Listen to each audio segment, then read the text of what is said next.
Teachers ಇಂಟರ್ವ್ಯೂನ attend ಮಾಡಬೇಕಾದಾಗ ಏನೆಲ್ಲ ಟಿಪ್ಸ್ಗಳನ್ನ follow ಮಾಡಬೇಕು, ಯಾವುದೆಲ್ಲ ರೀತಿ ನಾವು ಪ್ರಿಪೇರ್ ಆಗಬೇಕು, ಡೆಮೋ ಕೊಡಬೇಕಾದ್ರೆ ನಮ್ಮ ಬಾಡಿ ಲ್ಯಾಂಗ್ವೇಜ್ ಹೇಗಿರಬೇಕು, ಮತ್ತು ಡೆಮೋ ಕೊಡಬೇಕಾದಾಗ ನಾವು ಫಾಲೋ ಮಾಡಬೇಕಾಗಿರುವಂಥ ಕೆಲವು ರೂಲ್ಸ್ ಏನು, ಮತ್ತು ನಮಗೇನಾದರೂ ಇಂಗ್ಲೀಷ್ ಸರಿಗೆ ಬರ್ತಾ ಇಲ್ಲ, ನಮ್ಮ ಕಮ್ಯುನಿಕೇಷನ್ ಸ್ಕಿಲ್ ಪುವರ್ ಇದೆ ಅಂಥವ್ರು ಏನು ಮಾಡೋದು, ನಾವು ಡೆಮೋ ಅಟೆಂಡ್ ಮಾಡೋದೇ ಬೇಡವಾ, ನಾವು ಜಾಬಿಗೆ ಸೂಟಬಲ್ಲೇ ಅಲ್ವಾ.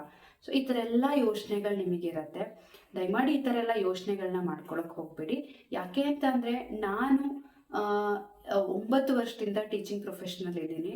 ಸೊ ನಾನು ಡೆಮೋ ಕೊಡೋದಕ್ಕೆ ಹೋಗಬೇಕಾದ್ರೆ ಯಾವುದೆಲ್ಲ ರೀತಿ ನಾನು ಪ್ರಿಪೇರ್ ಆಗ್ತಿದೆ, ಮತ್ತು ಅಲ್ಲಿ ಇಂಟರ್ವ್ಯೂ ಅಟೆಂಡ್ ಮಾಡಿದಾಗ ನಾನು ಏನೆಲ್ಲ ಮಿಸ್ಟೇಕ್ಸ್ನ ಮಾಡಿದೆ ಅದೆಲ್ಲದನ್ನು ನಾನು ನಿಮ್ಮ ಜೊತೆ ಶೇರ್ ಮಾಡ್ಕೋತೀನಿ. ಇದು ನಿಮಗೆ ಹೆಲ್ಪ್ ಆಗಬಹುದು ಅಂತ ಹೇಳಿ, ಮತ್ತು ಅದ್ರ ಜೊತೆಗೆ ನಾನು ನಿಮಗೆ ಯಾವ ರೀತಿ ಪ್ರಿಪೇರ್ ಆಗಿ ಹೋಗಬೇಕು, ಯಾವ ರೀತಿ ಡೆಮೋ ಕೊಡಬೇಕು ಅಂತ ಹೇಳು ಸಹ ನಾನು ನಿಮಗೆ ಹೇಳ್ತಾ ಹೋಗ್ತೀನಿ. ಫಸ್ಟು ನೀವು ಇಂಟರ್ವ್ಯೂಗೆ ಹೋಗ್ತಾ ಇದ್ದೀರಾ ನಾಳೆ ಅಂತ ಅಂದರೆ ಇವತ್ತು ನೀವು ಸ್ವಲ್ಪ ಪ್ರಿಪ್ರೇಷನ್ನ ಮಾಡ್ಕೋಬೇಕಾಗತ್ತೆ. ಯಾವ ರೀತಿ ಪ್ರಿಪ್ರೇಷನ್ನು ಹಾಕಿದ್ರೆ, ಸೊ ಫಸ್ಟು ನೀವು ಡೆಮೋ ಕೊಡಬೇಕು ಅಂತ ಅಂದಾಗ ನಿಮ್ಮ ಒಂದು ಸಬ್ಜೆಕ್ಟಲ್ಲಿ ಯಾವ ಒಂದು ಟಾಪಿಕಲ್ಲಿ ನಿಮಗೆ ಚೆನ್ನಾಗಿ ಹೋಲ್ಡ್ ಇದೆ ಆ ಥರ ಒಂದು ಟಾಪಿಕ್ನ ತಗೊಳ್ಳಿ. ಮತ್ತು 40 ಮಿನಿಟ್ಸ್ ಕ್ಲಾಸ್ ಏನಾದರೂ ಕೇಳಿದ್ರು ಅದಕ್ಕೂ ಪ್ರಿಪೇರ್ ಆಗಿರಬೇಕಾಗಿರತ್ತೆ ನೀವು. ಸೊ 10 ಮಿನಿಟ್ಸ್ ಕ್ಲಾಸ್ ಕೇಳಿದ್ರೆ ಅದಕ್ಕೂ ಪ್ರಿಪೇರ್ ಆಗಬೇಕಾಗಿರತ್ತೆ. ಹಾಗಾಗಿ ನೋಡಿಕೊಂಡು ಪ್ಲ್ಯಾನ್ ಮಾಡ್ಕೋಬೇಕಾಗತ್ತೆ ನೀವು. ಅದ್ರ ಜೊತೆಗೆ ನೀವು ಎಲ್ಲ ರೀತಿ ಯಾವ ರೀತಿ ನೀವು ಟೀಚ್ ಮಾಡಬೇಕು, ಯಾವ ರೀತಿ ಎಕ್ಸಾಂಪಲ್ಸ್ನ ಕೊಡಬೇಕು ಟೀಚ್ ಮಾಡಬೇಕಾದ್ರೆ ನಿಮ್ಮ ಒಂದು ಟಾಪಿಕ್ ರಿಲೇಟೆಡ್ ಆಗಿ ಎಲ್ಲದನ್ನು ನೀವು ಪ್ರಿಪೇರ್ ಆಗಬೇಕಾಗತ್ತೆ. ಮನೆಯಲ್ಲೇ ಒಂದು ಸ್ಕ್ರಿಪ್ಟ್ ರೀತಿ ಬರ್ಕೊಂಡು ಆದಮೇಲೆ ಅದನ್ನು ಸ್ವಲ್ಪ ಚೆನ್ನಾಗಿ ಓದ್ಕೊಂಡು, ಸೊ ಅದನ್ನು ನೀವು ಮಿರರ್ ಮುಂದೆ ನಿಂತ್ಕೊಂಡು ಚೆನ್ನಾಗಿ ಪ್ರಾಕ್ಟೀಸ್ ಮಾಡಬೇಕಾಗುತ್ತೆ. ನೀವು ಮಕ್ಕಳು ಮುಂದೆ ನಿಂತಾಗ ಯಾವ ರೀತಿ ನೀವು ಟೀಚ್ ಮಾಡ್ತಿರೋ ಅದೇ ರೀತಿ ನೀವು ಮಿರರ್ ಮುಂದೆ ನಿಂತ್ಕೊಂಡು ಒಂದು 3 ಇಂದ 4 ಸಲ ಪ್ರಾಕ್ಟೀಸ್ ಮಾಡಿದ್ರೆ ನಿಮಗೆ ಒಂದು ಕಾನ್ಫಿಡೆನ್ಸ್ ಬರುತ್ತೆ. ಇದು ಕಂಪಲ್ಸರಿ ನೀವು ಮಾಡಲೇಬೇಕು. ನೀವು ಇಂಟರ್ವ್ಯೂಗೆ ಹೋಗೋಕ್ಕೂ ಮುಂಚೆ ಇದನ್ನು ಮಾಡಿದ್ರೆ ನಿಮಗೆ ಡೆಮೋನಲ್ಲಿ ನಿಮ್ಮ ಒಂದು ಕಾನ್ಫಿಡೆನ್ಸ್ನ ನೀವು ಕಳ್ಕೊಳ್ಳಲ್ಲ. ನಿಮಗೊಂದು ಕಾನ್ಫಿಡೆನ್ಸ್ ಬರುತ್ತೆ ನೀವು ಚೆನ್ನಾಗಿ ಪ್ರಿಪೇರ್ ಆಗಿದ್ದೀರಾ ಅಂದಾಗ. ನಿಮಗೆ ಗೊತ್ತಿರ್ಬೋದು, ನಮಗೆ ಗೊತ್ತಿರುವಂತಹ ವಿಚಾರಗಳ ಬಗ್ಗೆ ಗೊತ್ತಿರೋ ವಿಚಾರಗಳಿದ್ದಾಗ ನಮ್ಮಲ್ಲಿರುವಂತಹ ಒಂದು ಕಾನ್ಫಿಡೆನ್ಸ್ಗೂ ನಮಗೆ ಸ್ವಲ್ಪ ಏನಾದ್ರೂ ಆ ವಿಚಾರದಲ್ಲಿ ನಮಗೆ ಇದು ಗೊತ್ತಿಲ್ಲ ಅಂತ ಏನಾದರೂ ಸ್ವಲ್ಪ ಮನಸ್ಸಿನ ಅಳಕಿದ್ದಾಗ ಎಷ್ಟು ಒಂಥರ ನಮಗೆ ಒಂದು ಕಾನ್ಫಿಡೆನ್ಸ್ ಲೆವೆಲ್ ಇರಲ್ಲ, ಅದು ನಮ್ಮ ಮುಖದಲ್ಲಿ ಕಾಣಿಸುತ್ತೆ. ಯಾವುದೇ ಕಾರಣಕ್ಕೂ ಆ ರೀತಿ ಮಾಡ್ಕೊಳ್ಳೋದಕ್ಕೆ ಹೋಗ್ಬೇಡಿ. ಯಾವತ್ತೂ ಸಹ ನಿಮ್ಮ ಒಂದು ಮುಖದಲ್ಲಿ ಕಾನ್ಫಿಡೆನ್ಸ್ ಅನ್ನೋದು ಇರಬೇಕು. ಹಾಗಂತ ಓವರ್ ಕಾನ್ಫಿಡೆನ್ಸ್ ಇರಬಾರ್ದು. ನಿಮ್ಮ ಒಂದು ಕಂಟೆಂಟಲ್ಲಿ ಗ್ರಿಪ್ ಇದ್ರೆ ನಿಮಗೆ ಆಬ್ವಿಯಸ್ಲಿ ಒಂದು ಕಾನ್ಫಿಡೆನ್ಸ್ ಅನ್ನೋದು ಬರುತ್ತೆ. ಅದ್ರ ಜೊತೆಗೆ ನಿಮ್ಮ ಒಂದು ಸಬ್ಜೆಕ್ಟಲ್ಲಿ ನೀವು ತುಂಬಾನೇ ಒಳ್ಳೆ ಹೋಲ್ಡನ್ನ ಇಟ್ಕೋಬೇಕಾಗಿರತ್ತೆ. ಹಾಗಾಗಿ ಸೊ ನೀವು ಯಾವೆಲ್ಲ ಕ್ಲಾಸಿಗೆ ಮಾಡ್ತೀರಾ ಅಂದರೆ based on your qualification. So ನೀವು ಪ್ರಿಪೇರ್ ಆಗಬೇಕಾಗುತ್ತೆ. ಟೆಕ್ಸ್ಟ್ ಬುಕ್ಗಳನ್ನ ತಗೊಂಡು, ಫಾರ್ ಎಕ್ಸಾಂಪಲ್ ನೀವು ಸೈನ್ಸ್ ಟೀಚರ್ ಆದರೆ ನೀವು ಲೈಕ್ BSc BEd ಹ್ಯಾಂಡ್ ಆದರೆ like 6th 7th 5th 6th 7th handle ಮಾಡ್ತೀನಿ ಅಂತ ಅಂದರೆ ಆ ಒಂದು 5th 6th 7th ಸಿಲೆಬಸ್ನ ತಗೊಂಡು, ಅಂದರೆ ಟೆಕ್ಸ್ಟ್ ಬುಕ್ಸ್ನ ತಗೊಂಡು ಚೂರು ಚೆನ್ನಾಗಿ ಕಂಟೆಂಟ್ಗಳನ್ನ ನೋಡ್ಕೋಬೇಕಾಗಿರೋದು. ಯಾಕೆಂದರೆ ನೀವೆಲ್ಲ BEd ಅಲ್ಲಿ ಮತ್ತು ನಿಮ್ಮ ಸ್ಕೂಲ್ಸ್ ಡೇಸಲ್ಲಿ ಓದಿರೋದ್ರಿಂದ ಜಸ್ಟ್ ಒಂದ್ಸಲ ಗ್ಲಾನ್ಸ್ ಮಾಡ್ಕೊಂಡ್ರೆ ನಡೆಯುತ್ತೆ. ಬಟ್ ಯಾವುದೋ ಒಂದು ಪರ್ಟಿಕ್ಯುಲರ್ ಟಾಪಿಕ್ಗೆ ಡೆಮೋ ಕೊಡ್ತೀನಿ ಅಂತ ಹೋದಾಗ ಅದಕ್ಕೆ ಇನ್ ಡೆಪ್ತ್ ಆಗಿ ಹೋಗಬೇಕಾಗತ್ತೆ. ಅದಕ್ಕೆ ಜಾಸ್ತಿ ಎಕ್ಸಾಂಪಲ್ಸ್ನ ನೀವು ಸರ್ಚ್ ಮಾಡಿ ಬರೆದಿಟ್ಕೋಬೇಕಾಗತ್ತೆ. ಯಾಕೆಂದರೆ ಮಕ್ಕಳಿಗೆ ಒಂದು ರೀತಿಯಾಗಿ ಅರ್ಥ ಆಗಿಲ್ಲ ಅಂದಾಗ ಇನ್ನೊಂದು ಎಕ್ಸಾಂಪಲ್ಸ್ ಕೊಟ್ಟು ಅವ್ರನ್ನ ಅರ್ಥ ಮಾಡಿಸ್ಬೇಕಾಗತ್ತೆ. ಆ ಒಂದು ಕಾರಣದಿಂದ ಅದು ತುಂಬಾ ಇಂಪಾರ್ಟೆಂಟು. ಬಟ್ ಸೊ ಇಂಟರ್ವ್ಯೂನಲ್ಲಿ ಡೆಮೋ ನಡಿಬೇಕಾದ್ರೆ ನಿಮಗೆ ಏನೆಲ್ಲ ಮಧ್ಯದಲ್ಲಿ ಏನಾದರೂ ಕ್ವಶನ್ಸನ್ನು ಏನಾದರೂ ರೈಸ್ ಮಾಡಿದ್ರೆ ಇಂಟರ್ವ್ಯೂವರು ಅಥವಾ ಮಕ್ಕಳು ಏನಾದರೂ ಕ್ವಶನ್ಸನ್ನು ರೈಸ್ ಮಾಡಿದಾಗ ನೀವು ಆನ್ಸರ್ ಮಾಡುವಂತಹ ಕೇಪಬಿಲಿಟಿ ಇರಬೇಕು. ಹಾಗಾಗಿ ನಿಮಗೆ ಸಬ್ಜೆಕ್ಟ್ ಹೋಲ್ಡ್ ಅನ್ನೋದು ತುಂಬಾ ಇಂಪಾರ್ಟೆಂಟ್ ಆಗುತ್ತೆ.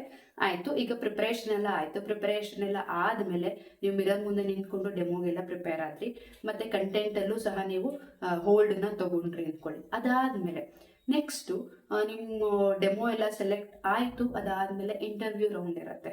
ಇಂಟರ್ವ್ಯೂ ರೌಂಡಲ್ಲಿ ಕಾಮನ್ ಆಗಿ ಕೇಳುವಂತಹ ಪ್ರಶ್ನೆಗಳಿಗೆ ನೀವು ಈಗಿಂದನೇ ಪ್ರಿಪೇರ್ ಆಗಿ, ಅಂದರೆ ಮನೆಯಲ್ಲೇ ನೀವು ಗೂಗಲೆಲ್ಲ ಸರ್ಚ್ ಮಾಡಬೇಕು. ಸರ್ಚ್ ಮಾಡಿ ಕೆಲವು ಯೂಟ್ಯೂಬ್ ಚಾನಲ್ಸ್ಗಳು ನಿಮಗೆ ಐಡಿಯಾಸ್ ಕೊಟ್ಟಿದೆ, ಅದನ್ನು ಸಹ ಸರ್ಚ್ ಮಾಡಿ ಯಾವುದೆಲ್ಲ ಕಾಮನ್ ಆಗಿ ಎಲ್ಲ ಒಂದು ಸ್ಕೂಲ್ಸ್ಗಳಲ್ಲೂ ಕೇಳ್ತಾರೆ ಇಂಟರ್ವ್ಯೂವರು ಅನ್ನೋದನ್ನು ಲಿಸ್ಟ್ ಮಾಡಿಕೊಂಡು ಅದಕ್ಕೆ ತಕ್ಕಂತೆ ಪ್ರಿಪೇರ್ ಆಗಿ ಹೋಗಿ.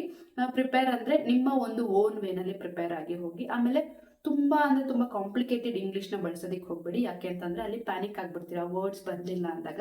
ಹಾಗಾಗಿ ನಿಮ್ಮದೇ ಆದಂತಹ ಒಂದು ಸಿಂಪಲ್ ಇಂಗ್ಲೀಷ್ನ ಬಳಸಿ. ಕೆಲವರಿಗೆ ಒಂದು ಇನ್ಫೀರಿಯಾರಿಟಿ ಕಾಂಪ್ಲೆಕ್ಸ್ ಇರುತ್ತೆ. ಏನು ಅಂತಂದರೆ ನನಗೆ ಇಂಗ್ಲೀಷ್ ಬರಲ್ಲ, ನಾನು ಫ್ರೆಶರು, ನಾನು ಸೆಲೆಕ್ಟ್ ಆಗ್ತೀನೋ ಇಲ್ವೋ, ಫಸ್ಟು ಅದನ್ನು ನೀವು ಮನಸ್ಸಿಂದ ತೆಗೆದಾಕ್ಬಿಡ್ಬೇಕಾಗತ್ತೆ. ನೀವು ಅದನ್ನು ತೆಗೆದಾಕ್ದಾಗ ಅಷ್ಟೇ ಸೊ ನಿಮಗೆ ಒಂದು ಕಾನ್ಫಿಡೆನ್ಸ್ ಅನ್ನೋದು ಬರೋದು. ಇಲ್ಲ ನಾನು ಮಾಡಬಲ್ಲೆ, ಸೊ ನನ್ನ ಕೈಲಿ ಆಗತ್ತೆ, ಓಕೆ ನಾನು ಮ್ಯಾನೇಜ್ ಮಾಡಬಲ್ಲೆ ಅಂತೇಳಿ.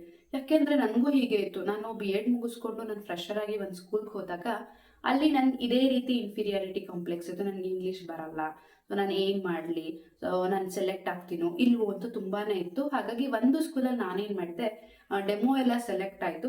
ಬಟ್ ಇಂಟರ್ವ್ಯೂ ರೌಂಡಲ್ಲಿ ನಾನೇನು ಮಾಡಿದೆ, ನನಗೆ ಇಂಗ್ಲೀಷ್ ಕಮ್ಯುನಿಕೇಷನ್ ಅಷ್ಟಿಲ್ಲ, ನನಗೆ ಬರಲ್ಲ ಅಂತ ಹೇಳಿ ಡೈರೆಕ್ಟಾಗಿ ಹೇಳಿದೆ. ಇದು ನಾನು ಮಾಡಿದಂತಹ ತಪ್ಪು. ಅಲ್ಲಿರೋರು ಇಂಟರ್ವ್ಯೂವರ್ ಹೇಳಿದ್ರು, ಇಲ್ಲ ಒಂದು ಇಂಟರ್ನ್ಯಾಷನಲ್ ಸ್ಕೂಲ್ ಅಂತ ಬಂದಾದ್ಮೇಲೆ, ಇಂಗ್ಲೀಷ್ ಮೀಡಿಯಂ ಸ್ಕೂಲ್ ಅಂತ ಬಂದಾದ್ಮೇಲೆ ಕಮ್ಯುನಿಕೇಷನ್ ತುಂಬಾ ಇಂಪಾರ್ಟೆಂಟ್, ಇಂಗ್ಲೀಷ್ ಕಮ್ಯುನಿಕೇಷನ್, ನಾವು ನಿಮ್ಮನ್ನು ಸೆಲೆಕ್ಟ್ ಮಾಡೋದಕ್ಕೆ ಆಗಲ್ಲ ಅಂತ ಹೇಳಿದ್ರು. ಸರಿ ಅಂತ ಹೇಳಿ ಅದಾದ್ಮೇಲೆ ಸ್ವಲ್ಪ ದಿವಸ ಆದ್ಮೇಲೆ ನೆಕ್ಸ್ಟ್ ಇಂಟರ್ವ್ಯೂಗೆ ಹೋದಾಗ ಬೇರೆ ಸ್ಕೂಲಲ್ಲಿ, ಅಲ್ಲಿ ಡೆಮೋ ಎಲ್ಲ ಸೆಲೆಕ್ಟ್ ಆಯಿತು. ಮತ್ತು ಇಂಟರ್ವ್ಯೂನಲ್ಲಿ ನನಗೆ ಹೇಗೆ ಸಾಧ್ಯ ಆಗುತ್ತೋ, ಎಷ್ಟು ಮಟ್ಟಿಗೆ ಸಾಧ್ಯ ಆಗುತ್ತೋ ಅಷ್ಟರ ಮಟ್ಟಿಗೆ ನಾನು ಇಂಗ್ಲೀಷ್ನ ಮ್ಯಾನೇಜ್ ಮಾಡೋದಕ್ಕೆ ಟ್ರೈ ಮಾಡಿದೆ. ಹಾಗಾಗಿ ಆ ಸ್ಕೂಲಲ್ಲಿ ನನಗೆ ಸೆಲೆಕ್ಟ್ ಆಯಿತು. ಅದಾದಮೇಲೆ ನೆಕ್ಸ್ಟು ಯಾವುದೇ ಸ್ಕೂಲ್ಗೆ ಹೋದರೂ ನಾನು ಯಾವುದೇ ಕಾರಣಕ್ಕೂ ನಾನು ಕಮ್ಯುನಿಕೇಷನ್ ಬಗ್ಗೆ ನೆಗೆಟಿವ್ ಆಗಿ ಹೇಳ್ಕೊಡಲ್ಲ. ಅದಾದಮೇಲೆ ನನ್ನ ಕಮ್ಯುನಿಕೇಷನ್ನು ಕೂಡ ಇಂಪ್ರೂವ್ ಆಯಿತು. ಏಕೆಂದರೆ ನೀವು ಹೋಗಿ 1 ವರ್ಷ ಸೇರ್ಕೊಳ್ಳೋವರೆಗೂ ಅಷ್ಟೇ. ಅದಾದಮೇಲೆ ಮಕ್ಕಳ ಜೊತೆ ಇಂಟರಾಕ್ಟ್ ಮಾಡ್ತಾ ಮಾಡ್ತಾ ಮಾಡ್ತಾ ನಿಮಗೆ ಒಂದು ಕಾನ್ಫಿಡೆನ್ಸ್ ಲೆವೆಲ್ ಬರುತ್ತೆ. ಹಾಗಾಗಿ ಯಾವುದೇ ಕಾರಣಕ್ಕೂ ನಿಮ್ಮ ವೀಕ್ನೆಸ್ನ ಜಾಸ್ತಿ ನೀವು ಹೈಲೈಟ್ ಮಾಡ್ಕೊಳ್ಳೋದಕ್ಕೆ ಹೋಗಬೇಡಿ. ಇಂಟರ್ವ್ಯೂವರ್ ಮುಂದೆ ಮ್ಯಾನೇಜ್ ಮಾಡೋದಕ್ಕೆ ಟ್ರೈ ಮಾಡಿ. ಈಗ ಎಲ್ಲ ಆಯಿತು, ಮನೆಯಲ್ಲಿ ಸ್ವಲ್ಪ ಪ್ರಿಪೇರ್ ಆಗಿ ಹೋಗಿ ಯಾವ ಥರ ಕ್ವಶನ್ನ ಕೇಳ್ಬೋದು ಅಂತ ಹೇಳಿ ಸಿಂಪಲ್ ನಿಮ್ಮದೇ ಆದಂಥ ವರ್ಡಲ್ಲಿ ಸೆಂಟೆನ್ಸ್ಗಳನ್ನ ಫ್ರೇಮ್ ಮಾಡ್ಕೊಂಡು ಆನ್ಸರ್ ಮಾಡೋದಕ್ಕೆ ಒಂದು ಸ್ಕ್ರಿಪ್ಟನ್ನು ಸಹ ಮಾಡಿಕೊಂಡು ಈ ರೀತಿಯಾಗಿ ಆನ್ಸರ್ ಮಾಡ್ಬೋದು ಅಂತ ಹೇಳಿ ಒಂದು ಲೆವೆಲಿಗೆ ಪ್ರಿಪೇರ್ ಆದಾಗ, ಅಲ್ಲಿ ಹೋದಾಗ ಅವ್ರು ಯಾವ ರೀತಿ ಕ್ವಶನ್ ಕೇಳಿದವು, ಇಲ್ಲಿ ಆಲ್ರೆಡಿ ಸ್ವಲ್ಪ ಪ್ರಿಪೇರ್ ಆಗಿರೋದ್ರಿಂದ ನೆಕ್ಸ್ಟ್ ನಿಮಗೆ ಅಷ್ಟೊಂದು ಕಷ್ಟ ಅನಿಸಲ್ಲ. ಆರಾಮ್ಸೆ ನೀವು ಕ್ರ್ಯಾಕ್ ಮಾಡ್ತೀರಾ ಇಂಟರ್ವ್ಯೂನ, ಈಸಿ ಆಗುತ್ತೆ. ಆಯಿತು, ಪ್ರಿಪೇರ್ ಆಗಿದ್ದೆಲ್ಲ ಆಯಿತು. ನೆಕ್ಸ್ಟ್ ಡೇನೇ ಇಂಟರ್ವ್ಯೂ ಇದೆ. ಇಂಟರ್ವ್ಯೂಗೆ ಹೋಗಬೇಕಾದಾಗ ನಿಮ್ಮ ಒಂದು ಅಟೈರ್ ಹೇಗಿರಬೇಕು, ನಿಮ್ಮ ಒಂದು ಡ್ರೆಸ್ಸಿಂಗ್ ಸೆನ್ಸ್ ಹೇಗಿರಬೇಕು, ಡೀಸೆಂಟಾಗಿರಬೇಕು. ಡೀಸೆಂಟ್ ಕಲರ್ಸ್ನ ಹಾಕೊಂಡು ಹೋಗಬೇಕು.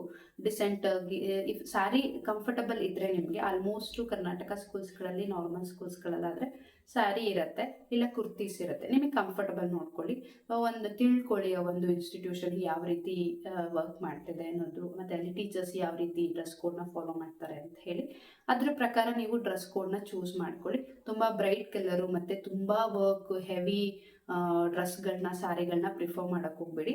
ಮತ್ತು ದೊಡ್ಡ ದೊಡ್ಡ ಇಯರಿಂಗ್ಸು, ತುಂಬ ಬ್ಯಾಂಗಲ್ಸು, ಮತ್ತು ದೊಡ್ಡ ದೊಡ್ಡ ಅಸೆಸರೀಸು, ಇದನ್ನೆಲ್ಲ ಯಾವುದೇ ಕಾರಣಕ್ಕೂ ಹಾಕೊಂಡು ಹೋಗ್ಬೇಡಿ.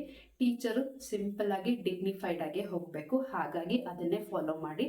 ಅದಾದಮೇಲೆ ನೀವು ಇಂಟರ್ವ್ಯೂ ಇದಕ್ಕೆ ಸ್ಪಾಟಿಗೆ ಹೋದ್ರಿ ಅಂದಾಗ, ಸ್ಪಾಟಿಗೆ ಹೋಗೋಕ್ಕೂ ನೀವು ಟೈಮಿಂಗ್ಸ್ ಮ್ಯಾನೇಜ್ ಮಾಡೋದು ತುಂಬಾ ಇಂಪಾರ್ಟೆಂಟ್ ಆಗುತ್ತೆ.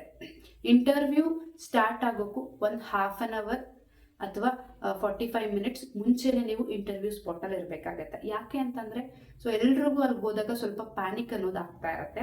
ಹಾಗಾಗಿ ನೀವು ಆನ್ ಟೈಮ್ ಹೋದಾಗ ಅಟ್ಲೀಸ್ಟ್ ನೀವು ರಿಲ್ಯಾಕ್ಸ್ ಆಗೋದಕ್ಕೆ ನಿಮಗೆ ಹೆಲ್ಪ್ ಆಗುತ್ತೆ. ಸ್ವಲ್ಪ ಲೇಟ್ ಮಾಡಿದ್ರಿ ಅಂದಾಗ, ಇಮಿಡಿಯೇಟ್ಲಿ ಇಂಟರ್ವ್ಯೂ ಸ್ಟಾರ್ಟ್ ಆಯಿತು ಅಂದಾಗ ಆ ಪ್ಯಾನಿಕ್ಕು ನಿಮ್ಮ ಒಂದು ಇಂಟರ್ವ್ಯೂ ಮೇಲೆ ಇಂಪ್ಯಾಕ್ಟ್ ಆಗೋ ಚಾನ್ಸಸ್ ತುಂಬ ಇರುತ್ತೆ. ಹಾಗಾಗಿ ಯಾವುದೇ ಕಾರಣಕ್ಕೂ ಸಹ ಲೇಟಾಗಿ ಹೋಗೋದಕ್ಕೆ ಹೋಗ್ಬೇಡಿ. ಆನ್ ಟೈಮ್ ಇಂಟರ್ವ್ಯೂ ಸ್ಪಾಟಿಗೆ ಹೋಗಿ. ಆಯಿತಾ? ಇಂಟರ್ವ್ಯೂ ಸ್ಪಾಟಿಗೆ ಹೋದಾದ್ಮೇಲೆ ಫಸ್ಟ್ ಎಲ್ಲ ಸ್ಕೂಲ್ಗಳಲ್ಲೂ ಈಗ ರಿಟರ್ನ್ ಟೆಸ್ಟನ್ನು ಕೊಡ್ತಾರೆ. ರಿಟರ್ನ್ ಟೆಸ್ಟನ್ನು ಕೊಟ್ಟಾಗ ಅದು ಇಂಗ್ಲೀಷಲ್ಲಿ, ಅಂದರೆ ನೀವು ಕೋರ್ ಸಬ್ಜೆಕ್ಟ್ ಟೀಚರ್ಸ್ ಆದರೆ ಲೈಕ್ ಸೋಷಿಯಲ್, ಮ್ಯಾಥ್ಸ್ ಮತ್ತು ಸೈನ್ಸ್ ಟೀಚರ್ಸು ಅಥವಾ ಇಂಗ್ಲೀಷ್ ಟೀಚರ್ಸ್ ಆದರೆ ಆಲ್ಮೋಸ್ಟ್ ನಿಮಗೆ ಇಂಗ್ಲೀಷಲ್ಲೇ ಕೊಟ್ಟಿರ್ತಾರೆ. ಮತ್ತು ಜನರಲ್ ಆಗಿ ಟೀಚರ್ಸಿಗೆ ಕೇಳುವಂಥ ಪ್ರಶ್ನೆಗಳಿರುತ್ತೆ. ಅದ್ರ ಜೊತೆಗೆ ನಿಮ್ಮ ಕಂಟೆಂಟ್ ರಿಲೇಟೆಡ್ ಆಗಿರುವಂಥ ಪ್ರಶ್ನೆಗಳಿರುತ್ತೆ. ನೀವು ಅದಕ್ಕೆ ಪ್ರಿಪೇರ್ ಆಗಿ ಹೋಗೋದು ತುಂಬಾ important. Prepare in the sense, ನೀವೇನು BEdಲ್ಲಿ ಅಥವಾ ನಿಮ್ಮ ಒಂದು ಎಕ್ಸ್ಪೀರಿಯನ್ಸಲ್ಲಿ ನೀವು ನೋಡಿರ್ತೀರ ಅದರ ರಿಲೇಟೆಡ್ ಆಗಿಯೇ ಬರೀಬೇಕಾಗತ್ತೆ. ಬಟ್ ನಿಮ್ಮ ಆನ್ಸರು ಸ್ವಲ್ಪ ಯುನೀಕ್ ಆಗಿರೋ ರೀತಿ ನೋಡ್ಕೊಳ್ಳಿ. ಯಾಕೆ ಅಂತಂದರೆ ಅದು ನೋಡಿದ ತಕ್ಷಣ ಇಂಟರ್ವ್ಯೂವರ್ಗೆ ಒಂದು ಒಳ್ಳೆ ಇಂಪ್ರೆಷನ್ ಬರಬೇಕು ನಿಮ್ಮ ಬಗ್ಗೆ. ಹಾಗಾಗಿ ಜನರಲ್ ಕ್ವಶನ್ಸ್ ಎಲ್ಲ ಏನಿರುತ್ತೆ ಅದನ್ನು ಅಟೆಂಡ್ ಮಾಡಿ. ಅದ್ರ ಜೊತೆಗೆ ಕಂಟೆಂಟ್ ರಿಲೇಟೆಡ್ಡು ಅಷ್ಟೇ ನೀಟಾಗಿ ಅಟೆಂಡ್ ಮಾಡಿ. ಯಾಕೆಂದರೆ ನೀವು ಆಲ್ರೆಡಿ ಕಂಟೆಂಟಿಗೆಲ್ಲ ಮನೇಲಿ ನೆಕ್ಸ್ಟ್ ಡೇನೇ ಪ್ರೀವಿಯಸ್ ಡೇನೇ ಪ್ರಿಪೇರ್ ಆಗಿರೋದ್ರಿಂದ ನಿಮಗೇನು ವರಿ ಇರಲ್ಲ. ಅದಾದಮೇಲೆ ರಿಟರ್ನ್ ಟೆಸ್ಟ್ ಎಲ್ಲ ಆದಮೇಲೆ ನಿಮ್ಮನ್ನು ಡೆಮೋಗೆ ಕರೀತಾರೆ. ಡೆಮೋಗೆ ಕರೆದಾಗ ನೀವು ಕ್ಲಾಸ್ ರೂಮ್ಗೆ ಎಂಟರ್ ಆಗ್ತೀರಾ ಅಂದ್ಕೊಳ್ಳಿ, ಆದ ತಕ್ಷಣವೇ ನೀವು ನಿಮ್ಮನ್ನ ಇಂಟ್ರಡ್ಯೂಸ್ ಮಾಡ್ಕೊಳ್ಳೋದು ತುಂಬಾ ಇಂಪಾರ್ಟೆಂಟು. ಹೇಗೆ ಇಂಟ್ರಡ್ಯೂಸ್ ಮಾಡ್ಕೋತೀರಾ?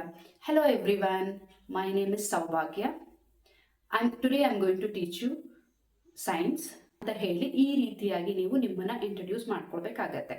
ಅದಾದಮೇಲೆ ನೀವು ಕ್ಲಾಸ್ ರೂಮ್ಗೆ ಎಂಟರ್ ಆಗಬೇಕಾದ್ರೂ ಅಷ್ಟೇ, ಯಾವಾಗಲೂ ಅಷ್ಟೇ ನೀವು ಒಂದು ಕಾನ್ಫಿಡೆನ್ಸಿಂದಾನೇ ಹೋಗಬೇಕಾಗತ್ತೆ. ನಿಮ್ಮ ಮುಖದಲ್ಲಿ ನೀವು ಪ್ಯಾನಿಕ್ನ ತೋರಿಸ್ಕೊಂಡ್ರಿ ಅಂದರೆ ನೀವು ಅಲ್ಲೇ 80% ಫೇಲ್ ಆದ್ರಿ ಅಂತ ಅರ್ಥ.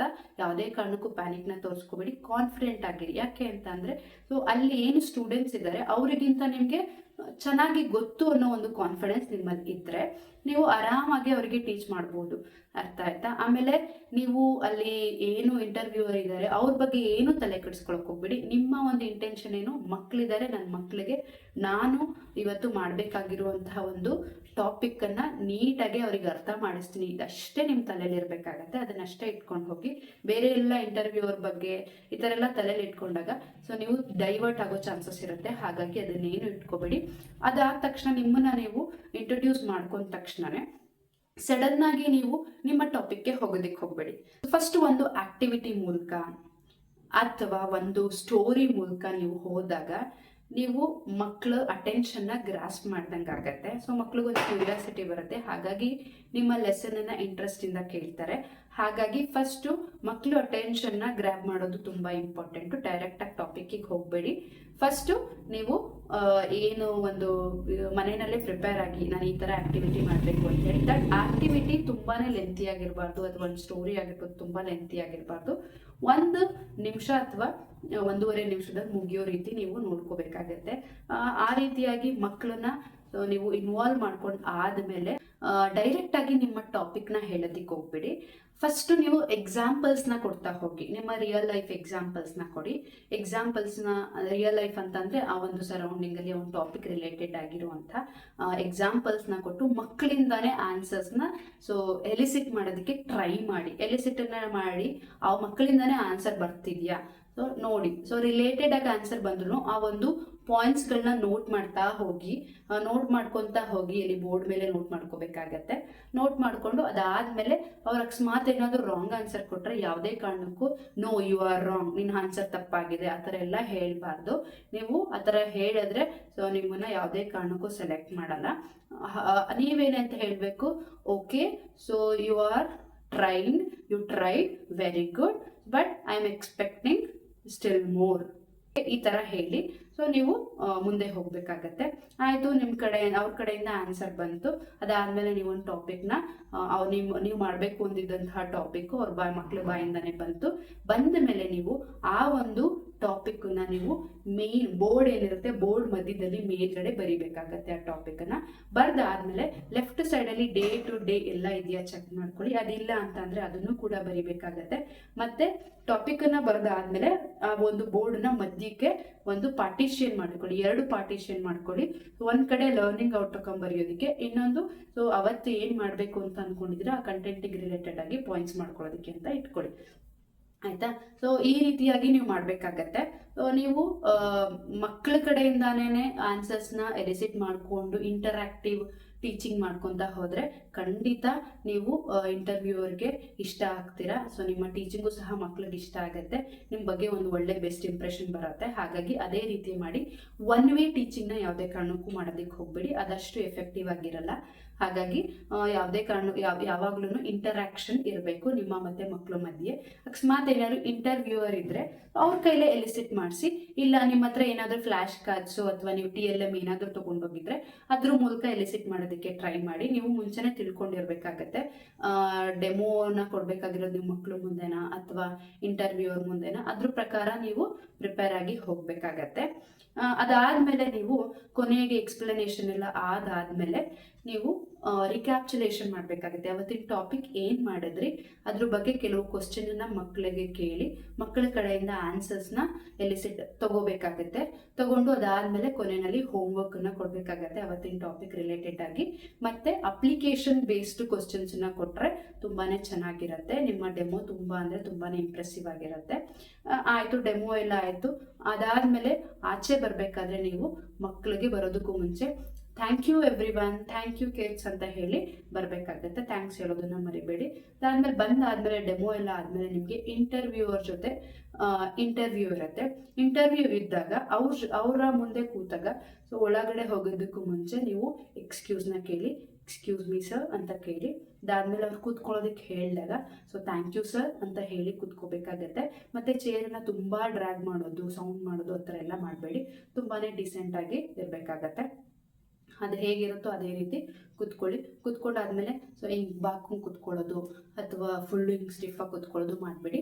ಸೊ ನಾರ್ಮಲಾಗಿ ಕಂಫರ್ಟಬಲ್ ಆಗಿ ಕುತ್ಕೊಂಡಾದ್ಮೇಲೆ ನೀವು ನಿಮ್ಮ ಕೈಯನ್ನು ಒಂದು ಟೇಬಲ್ ಸಪೋರ್ಟಿಗೆ ಇಡೋದು ಆ ಥರ ಎಲ್ಲ ಮಾಡಬೇಡಿ. ಆಮೇಲೆ ಹಿಂಗೆಲ್ಲ ಮಾಡೋದು, ಆಮೇಲೆ ಹಿಂಗೆ ಮಾಡ್ಕೊಳ್ಳೋದು, ಮತ್ತು ಹಿಂಗೆ ಸೀರೆ ಸರಿ ಮಾಡೋದು, ಇದೆಲ್ಲ ಮಾಡಬಾರ್ದು. ಈವನ್ ಕ್ಲಾಸ್ ರೂಮಲ್ಲೂ ಅಷ್ಟೇ ಈ ಥರ ಎಲ್ಲ ಮಾಡಬಾರ್ದು. ಮತ್ತು ಇಂಟರ್ವ್ಯೂವರ್ ಮುಂದೆನೂ ಕೂಡ ಯಾವುದೇ ಕಾರಣಕ್ಕೂ ಈ ಥರ ಎಲ್ಲ ಮಾಡಬಾರ್ದು. ಅದು ನಿಮ್ಮ ನೆಗೆಟಿವಿಟಿನ ತೋರಿಸುತ್ತೆ. ಹಾಗಾಗಿ ಡಿಗ್ನಿಫೈಡ್ ಆಗಿ ಇರಬೇಕಾಗತ್ತೆ. ಅದಾದಮೇಲೆ ಇಂಟರ್ವ್ಯೂವರ್ ಕ್ವಶನನ್ನು ಕೇಳ್ತಾರೆ. ಫಸ್ಟ್ ಅವ್ರು ಕೇಳೋದೆ ಇಂಟ್ರೊಡ್ಯೂಸ್ ಯುವರ್ ಸೆಲ್ಫ್ ಅಂತ. ಈ ಪ್ರಶ್ನೆ ಯಾವುದೇ ಇಂಟರ್ವ್ಯೂಗಳಿಗೆ ಹೋದ್ರೂ ಕಾಮನ್ ಆಗಿ ಕೇಳೋ ಅಂಥದ್ದು.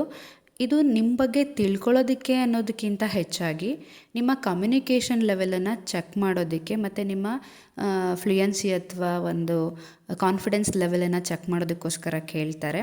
ಇದ್ರ ಜೊತೆಗೆ ಇನ್ನೂ ಎಲ್ಲ ಟೀಚಿಂಗ್ ಇಂಟರ್ವ್ಯೂನಲ್ಲಿ ಕೇಳ್ಬೋದಾದಂತಹ ಟಾಪ್ ಕ್ವಶನ್ಸ್ಗಳು, ಇಂಪಾರ್ಟೆಂಟ್ ಕ್ವಶನ್ಸ್ಗಳನ್ನು ಸಹ ನಾನು ನಿಮಗೆ ಕೊಡ್ತಾ ಹೋಗ್ತೀನಿ. ಅದಕ್ಕೆ ಯಾವ ರೀತಿ ಆನ್ಸರ್ ಮಾಡಬೇಕು ಅನ್ನೋದನ್ನು ಸಹ ನಾನು ಹೇಳ್ತಾ ಹೋಗ್ತೀನಿ.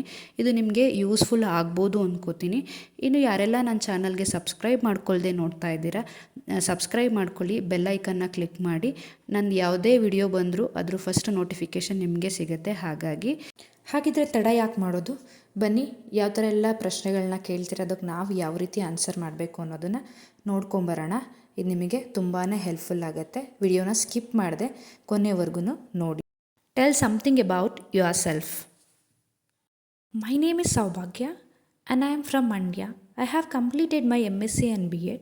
I have 9 years of teaching experience and my hobbies are reading, singing and exploring myself. Why did you choose this profession?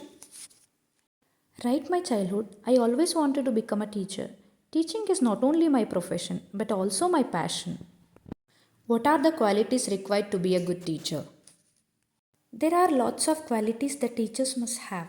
In that, most important qualities are strong knowledge on their subject, minimum communication skills, good teachers have patience, good teachers are adaptable, good listening skill.